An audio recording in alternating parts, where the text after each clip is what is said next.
यानी हमें व्यावहारिक और तकनीकी ज्ञान से सक्षम युवा देश और दुनिया में पहुंचाने हैं।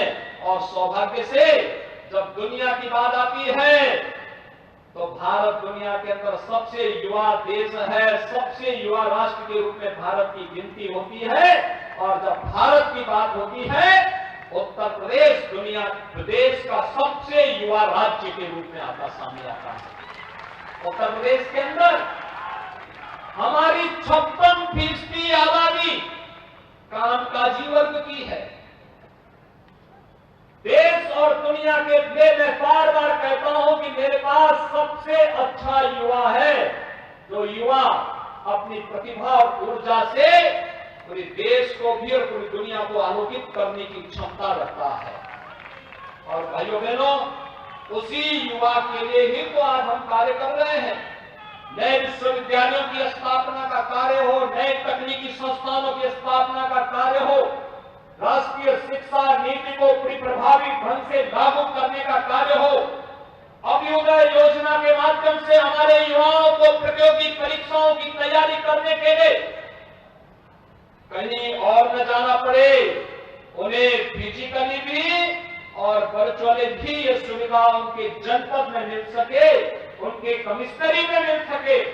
इसके लिए प्रशिक्षित और उस फील्ड से निकले हुए अधिकारी और कर्मचारियों की फौज आज उन्हें आगे बढ़ने के लिए प्रेरित कर रही है। अभ्युदय कोचिंग इस दिशा में निर्णायक भूमिका का निर्वहन कर रही है। और यही नहीं, स्वामी विवेकानंद तकनीकी सक्षम योजना के माध्यम से भी हम लोगों ने प्रदेश में वर्तमान में 15 लाख नौजवानों को हम लोगों ने टैबलेट और स्मार्टफोन उपलब्ध करवाए हैं। और अगले 5 वर्ष के अंदर 2 करोड़ नौजवानों को हम टैबलेट और स्मार्टफोन दे करके तकनीकी दृष्टि से सक्षम बनाने के बड़े कार्यक्रम के साथ जोड़ना चाहते हैं। भाइयों बहनों, हम लोगों ने तय किया है विगत 5 वर्ष के अंदर आपका आशीर्वाद डबल इंजन की सरकार को प्राप्त हुआ। प्रधानमंत्री मोदी जी के आह्वान में 2017 में प्रदेश में भारतीय जनता पार्टी की सरकार बनी। सरकार बनने के बाद अपना कार्य योजना को आगे बढ़ाया। 5 वर्ष में 5 लाख नौजवानों को सरकारी नौकरी दी गई।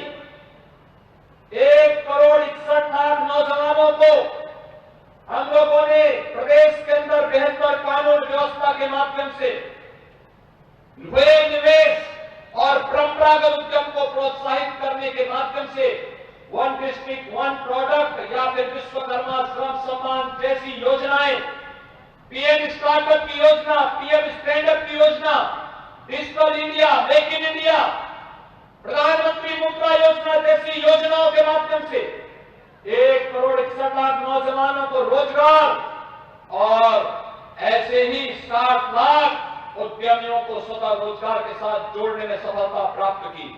अब एक बड़े कार्य योजना को लेकर के हम आगे बढ़े हैं। हम लोगों ने तय किया है कि अगले 5 वर्ष के अंदर हम एक बड़े कार्यक्रम को लेकर के चलेंगे।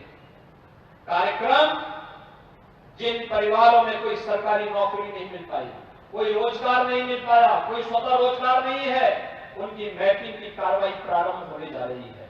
और अगले 5 वर्ष के अंदर हर परिवार में एक सदस्य को रोजगार के साथ जोड़ने के बड़े लक्ष्य के साथ आज सरकार कार्य कर रही है।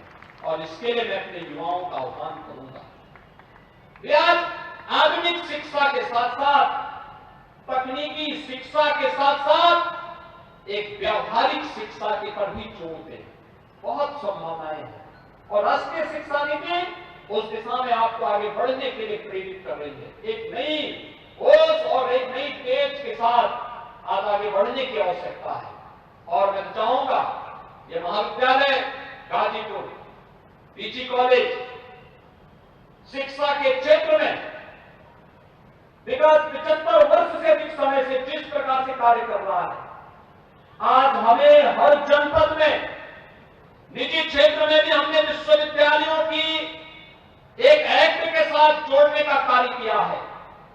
काफी उसमें परिवर्तन किया है। हमें उस दिशा में कदम बढ़ाने की आवश्यकता है। बड़ी संभावनाएं हैं आगे बढ़ने की। और उस कार्यक्रम को अगर हम आगे बढ़ा सकेंगे तो निश्चित ही हर जनपद में दुनिया के अंदर सक्षम नौजवानों की टीम देने के लिए हम लोग कार्य कर पाएंगे।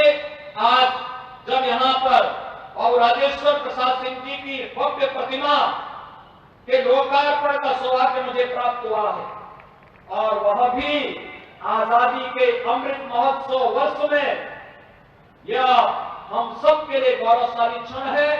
मैं एक बार फिर से बाबू राजेश्वर प्रसाद सिंह जी को उनकी शिक्षा के क्षेत्र में, समाज सेवा के क्षेत्र में किए गए योगदान को स्मरण करते हुए उन्हें नमन करता हूं, उन्हें विनम्र श्रद्धांजलि अर्पित करता हूं और महाविद्यालय परिवार को, उस महापुरुष को यहाँ पर स्थापित करने और एक प्रेरणा केंद्र के रूप में स्थापित करने के लिए हृदय से धन्यवाद देते हुए आप सभी के प्रति अपनी शुभकामनाएं देता हूं।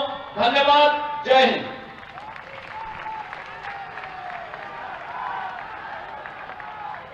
बहुत